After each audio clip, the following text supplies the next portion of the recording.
We've had the marathon, now it's time for the sprint. Hello, everybody, and welcome back to the Freeman Coliseum in San Antonio, Texas, for our continuing live coverage of the South Central Regional. I'm Sean Woodland, alongside 2013 Reebok CrossFit Games competitor Maddie Curley. One more heat to go in our final event of the day. It's the box jumps and the heavy deadlifts. So these competitors have been put through the ringer in event number 4. How does that affect what's about to happen here in event number 5? It makes it a heck of a lot harder. I can tell you that their legs are sore, their posterior chains, their glutes, their butts, I should say, are sore. You can see a lot of them wearing weight belts out because this is heavyweight. This is 315 pounds. And although most of these guys' maxes are well above that, they're doing 45 reps of it right here. Your overall leader, hamming it up for the camera in the camouflage, is Chase Ingram out of CrossFit Dallas Central. Chase, with 25 points, finds himself in first place by 19 over Roy Gamboa, and he saved his best performance for event number 4. Chase Ingram winning event number 4. Brian Diaz will occupy lane number 5. Diaz in third place overall. He finished 10th in event number 4 and trying to make a return trip to the Reebok CrossFit Games.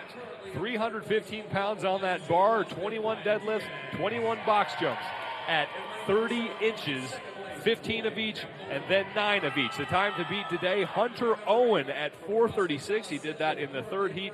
The world record belongs to Austin Malialo. He did that last week. 3 minutes, 19 seconds on that one. The athletes have been set. The judges are taking their positions. In lane 1 is Richard Bolkin, who's been CrossFitting for just 1 year. He's on the left of your screen. Next to him in lane 2, Jason Hogan made a good move in event number 4, put himself in 9th place overall, but still has some work to do if he wants to get back to the Reebok CrossFit Games. Has to finish in the top 3. The count has been given, and we are underway. 21 deadlifts at 315 pounds, as this is a relative light weight for most of these men, but it will take its toll as the event goes on. Right, exactly. So you're going to see these guys probably trying to go unbroken on most of these sets, but they will inevitably have to break them up every now and then because it is such a heavy weight with so many reps. 21 reps. Jason Hogan in lane number 2 is first to the box jumps, getting to work on his set of 21, and now Paul Smith in lane number 8 joining Hogan on the box. Now more and more athletes putting the bar down. Asia Bartow, he is there, and Paul Smith on the right of your screen getting no rep. Speed, key, but you have to meet the standards. Right, and he just touched his hands to the box, and then he just cost himself another rep falling off backwards. Surprising to see some of these top guys having such a struggle with these box jumps. But like we talked about, their legs are taxed from the workout before. It was a long one. 2 reps to go for Jason Hogan. 1 more, and then he will move back to the bar for a set if he stumbles off there, so no rep. So that's going to cost him some precious seconds, completes that final rep. And now Hogan is your first athlete back to the 315-pound bar. Meanwhile, leader Chase Ingram is still going through his 21 deadlifts, and he knew this wasn't his event. He said that after he won event 4. He's just going to try to survive here. The last time he did this workout, he did it in 7 minutes and 38 seconds in 2011. He'll need to improve on that time. Paul Smith back to the bar, as is Asia Bartow. There's your leader, Jason Hogan, with 5 reps to go on his key set of 15. Hogan trying to continue to move up the leaderboard. He was outside the top 12 when event 4 rolled around. He moved into the top 10. He's now in 9th place and has a lot of ground to make up over the final 3 events if he wants to wind up back in Carson, California. And now his set of 15 box jumps. He is the first man back to the box with a set of 15.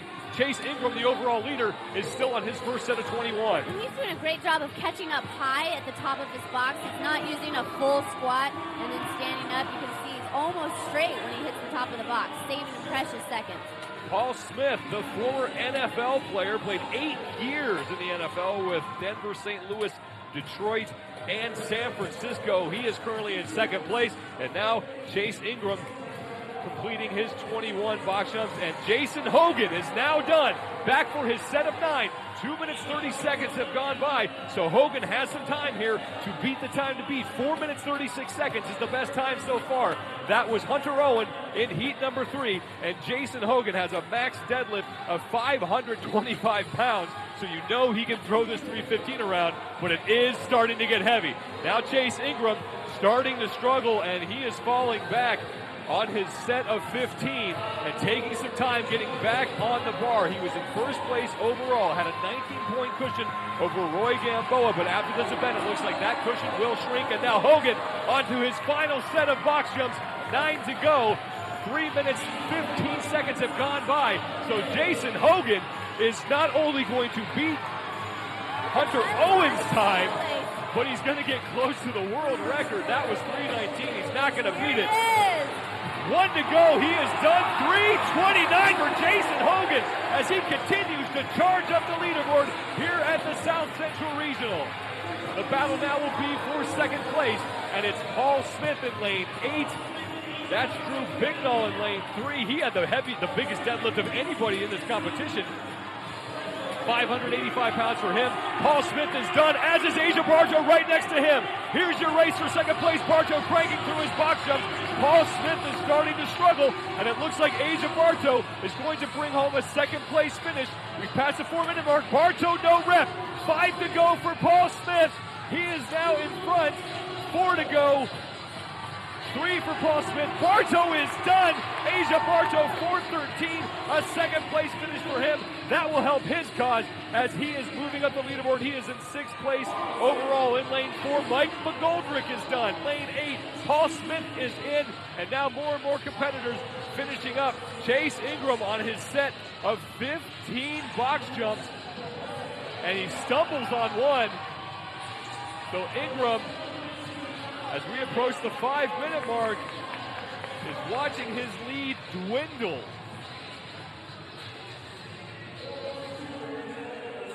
.450 and counting, and Ingram still on his set of 15.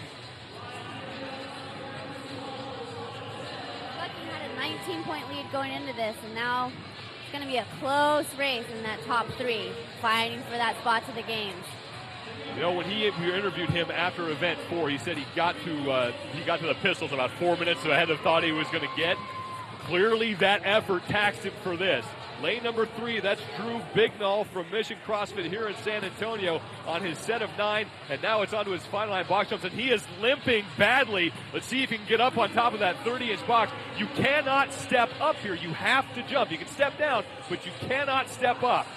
He is in pain. It is unusual for an athlete to show this much pain. Bignall slipping there with no rep, and you can tell that he is hurt. Kicking the bar in frustration. Just 5 more to go. He needs to get through these at no rep. He just needs to slow down, take his time, and get up on that box and finish up. We're approaching the 6-minute mark now in this workout, and Drew Bignall is just struggling here. 1 rep to go for him, and he guts it out and gets through. He'll finish with a time of 6:04 and collapsing to the ground. Meanwhile, Chase Ingram in lane number 6 is back on the bar for his final set of 9 deadlifts. In lane 10, it's Ryan Bielefeld, whose older brother is also competing here. He's at a 210 CrossFit, finished 12th in this region last year. He finishes up. He's in at 6 minutes, 25 seconds unofficially.